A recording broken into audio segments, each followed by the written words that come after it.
മറ്റാരുണ്ട് LDF അല്ലാതെ?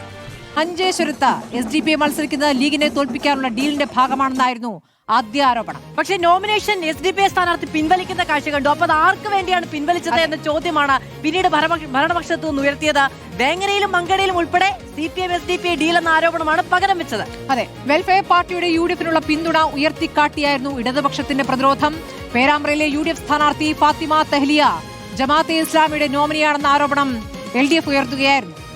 പാലക്കാട് മണ്ഡലത്തിൽ LDF മുസ്ലിം സ്ഥാനാർത്ഥിയെ നിർത്തിയത് വോട്ട് ഭിന്നിപ്പിക്കാനാണെന്ന ആരോപണവും പ്രചാരണ ആയുധമായി. വലിയ തർക്കമായിരുന്നു സുരേഷ്. തീർച്ചയായും വലിയ ഈ തെരഞ്ഞെടുപ്പിലെ ഏറ്റവും വലിയ വിവാദങ്ങൾക്ക് തുടക്കമിട്ടത് പാലക്കാട്ട് നിന്ന് അത് പിന്നീട് ഓരോ മണ്ഡലങ്ങളിലൂടെയും സഞ്ചരിച്ചു. ആരക്കത്തമ്മിലെത്തി. ഏതായാലും BS രഞ്ജിത്ത് ഉണ്ട്, അഭിലാഷ് ഉണ്ട്, ഇക്ബാൽ അറക്കലും ഒപ്പം ചേരുകയാണ്. അതെ, അത് നമുക്ക് രഞ്ജിത്തിലേക്ക് പോകാൻ തോന്നുന്നു. രഞ്ജിത്ത്, ഇപ്പോൾ ഡീൽ ആരോപണം അത് എത്രത്തോളം ഈ തെരഞ്ഞെടുപ്പിൽ പ്രതിഫലിക്കാൻ പോകുന്നു? കാരണം BJP-യും CPM-ഉം തമ്മിൽ ഡീൽ എന്ന് പറയുന്നു, SDPI-യും CPM തമ്മിൽ ഡീൽ എന്ന് പറയുന്നു. അപ്പുറത്ത് ജമാഅത്തെ ഇസ്ലാമി, അത് കഴിഞ്ഞ ഉപതെരഞ്ഞെടുപ്പുകളിൽ തന്നെ തുടങ്ങിയിട്ടുള്ള ഒരു കാര്യമാണ്. പക്ഷേ ജമാഅത്തെ ഇസ്ലാമിയുടെ പിന്തുണ എന്നുള്ളത് ഒരു രഹസ്യമല്ല എന്നുള്ള കാര്യവും UDF പറയുന്നു. അപ്പോൾ ഈ ഡീൽ എങ്ങനെയാണ് പ്രതിഫലിക്കാൻ പോകുന്നത് രഞ്ജിത്ത്? സ്മൃതി, ഈ ഡീൽ ആരോപണങ്ങളിൽ സാധാരണഗതിയിൽ ന്യൂനപക്ഷ വോട്ടുകളുടെ ഏകീകരണം ലക്ഷ്യമിട്ടുകൊണ്ടാണ് BJP ബന്ധം ഇരു മുന്നണികളും പരസ്പരം ആരോപിക്കാറുള്ളത്. UDF-ഉം BJP-യും തമ്മിലാണ് ബന്ധം. അത് കോലീബി സഖ്യം എന്നൊക്കെ പരമ്പരാഗതമായി പറയുന്ന ആ സഖ്യത്തെ വേണ്ടിയാണ്. UDF തിരിച്ച് CJP എന്നിപ്പോൾ പറയുന്നു. സ്വാഭാവികമായിട്ടും ന്യൂനപക്ഷ വോട്ടുകൾ UDF-ന് അനുകൂലമാക്കാൻ വേണ്ടിയാണ്. ആ CJP ആരോപണം പാലക്കാട്ടാണ് ആദ്യം ഉന്നയിക്കപ്പെട്ടത്. CJP ആരോപണം എന്ന് പറയുന്നത് പാലക്കാട്ട് മാത്രമല്ല, BJP-യുടെ ഘടകകക്ഷികൾ 2020-യും BDJS-ഉം ഒക്കെ ദുർബല സ്ഥാനാർത്ഥികളെ മത്സരിപ്പിച്ചത് പോലും CPM-നെ സഹായിക്കാൻ വേണ്ടിയിട്ടാണ്, LDF-നെ സഹായിക്കാൻ വേണ്ടിയിട്ടാണ് എന്ന ഗുരുതരമായ ആരോപണമാണ് തുടക്കത്തിൽ UDF ഉന്നയിച്ചത്. അതിനുശേഷം ഭൂരിപക്ഷ വോട്ടുകളുടെ ഏകീകരണം ലക്ഷ്യമിട്ടുകൊണ്ട് SDPI ജമാഅത്തെ ഇസ്ലാമി ബന്ധം ആരോപിച്ചുകൊണ്ട് നേതാക്കന്മാർ പരസ്പരം രംഗത്തു വരുന്ന കാഴ്ച നമ്മൾ കണ്ടു. ആദ്യം INL നേതാവ് അഹമ്മദ് ദേവർകോവിലാണ് ഫാത്തിമ തെഹ്ലിയ ജമാഅത്തെ ഇസ്ലാമിയുടെ നോമിനിയാണ് എന്ന ആരോപണം ഉന്നയിക്കുന്നത്.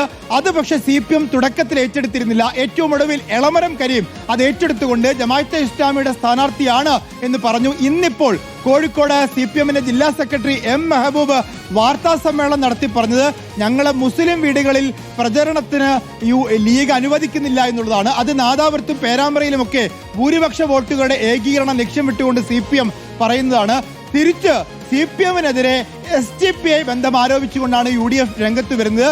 SDPയുടെ സംസ്ഥാന നേതാവ് ലത്തീഫ് പരസ്യമായി തന്നെ LDF-ന് പിന്തുണ പ്രഖ്യാപിക്കുന്ന സാഹചര്യമുണ്ടായി. ഞങ്ങൾ ചില മണ്ഡലങ്ങളിൽ LDF-നാണ് പിന്തുണ എന്ന് പറഞ്ഞു. നേമത്ത് ഞങ്ങൾ ശിവൻകുട്ടിയെ പിന്തുണയ്ക്കുമെന്ന് SDPI പറഞ്ഞു. ആ പിന്തുണ വേണ്ട എന്ന് CPM-ന്റെ ഒരു നേതാവും പറഞ്ഞില്ല. മുഖ്യമന്ത്രി ഉൾപ്പെടെ വളരെ നയപരമായാണ് SDPI വോട്ട് സ്വീകരിക്കും എന്ന് പറഞ്ഞ് വർഗീയ കക്ഷികളുമായി ബന്ധമില്ല എന്ന് പറയുമ്പോഴും SDPI ഒരു വർഗീയ കക്ഷിയാണ് എന്ന് പറയാൻ മുഖ്യമന്ത്രി കൂട്ടാക്കിയില്ല. SDPയുടെ വോട്ട് വേണ്ട എന്ന് പറയാൻ CPM-ന്റെ ജനറൽ സെക്രട്ടറി MA ബേബി ഉൾപ്പെടെ തയ്യാറായിരുന്നില്ല. അപ്പോൾ SDPയുടെ വോട്ട് സ്വീകരിക്കാം. മുഖ്യമന്ത്രി നടത്തത് വാർത്താ സമ്മേളനത്തിൽ ആവർത്തിച്ച് ചോദിക്കുന്നുണ്ടായിരുന്നു രഞ്ജിത്ത്. വെൽഫെയർ പാർട്ടിയുടെ പിന്തുണ, വെൽഫെയർ പാർട്ടിയിൽ പങ്കെടുത്തോ എന്നുള്ള ചോദ്യം ഉണ്ടല്ലോ. ഫാത്തിമ തെഹ്ലിയ പേരാമ്പ്രയിൽ. നമുക്ക് AK അഭിലാഷിനോട് ചോദിക്കാമോ?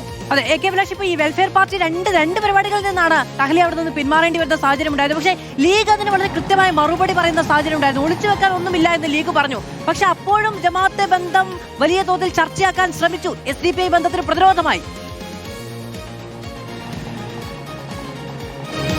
തീർച്ചയായിട്ടും ഏതായാലും നേരത്തെ രഞ്ജിത്ത് സൂചിപ്പിച്ചതുപോലെ തന്നെ വെൽഫെയർ പാർട്ടിയും ജമാഅത്തെ ഇസ്ലാമിയും അതോടൊപ്പം തന്നെ SDP അടക്കമുള്ള കക്ഷികൾ മലബാർ മേഖലയിൽ വലിയ തരത്തിലുള്ള പ്രചാരണ വിഷയമായി ഇരു വിഭാഗവും ഉന്നയിക്കുന്നു എന്നുള്ളൊരു വസ്തുതയാണ്.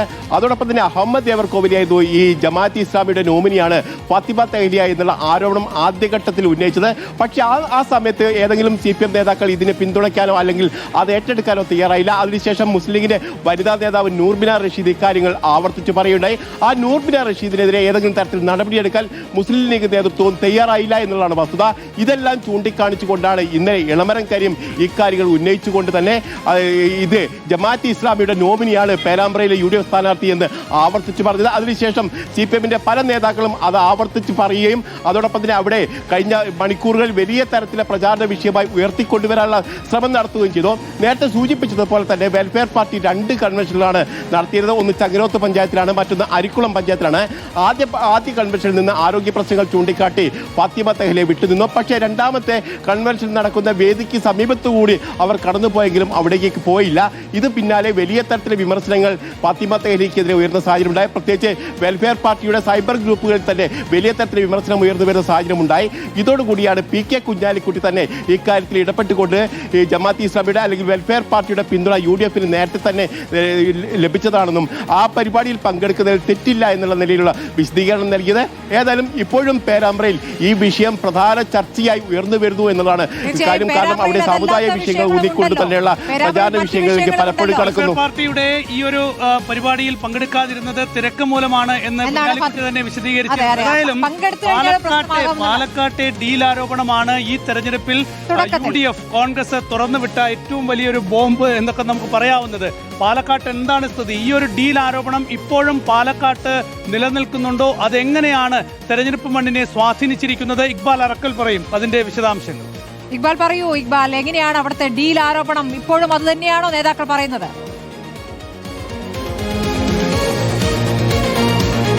അതായത് സംസ്ഥാനത്ത് ഏറ്റവും ശക്തമായിട്ടുള്ള ത്രികോണ മത്സരം നടക്കുന്ന മണ്ഡലങ്ങളിൽ ഒന്നാണ് പാലക്കാട്. ഈ പാലക്കാട് നിയമസഭാ മണ്ഡലത്തിൽ കഴിഞ്ഞ 3 തെരഞ്ഞെടുപ്പ് എടുത്ത് പരിശോധിച്ചാൽ നമുക്ക് മനസ്സിലാകും. BJP ആണ് പാലക്കാട് 2ാം സ്ഥാനത്തായി വന്നിരുന്നു.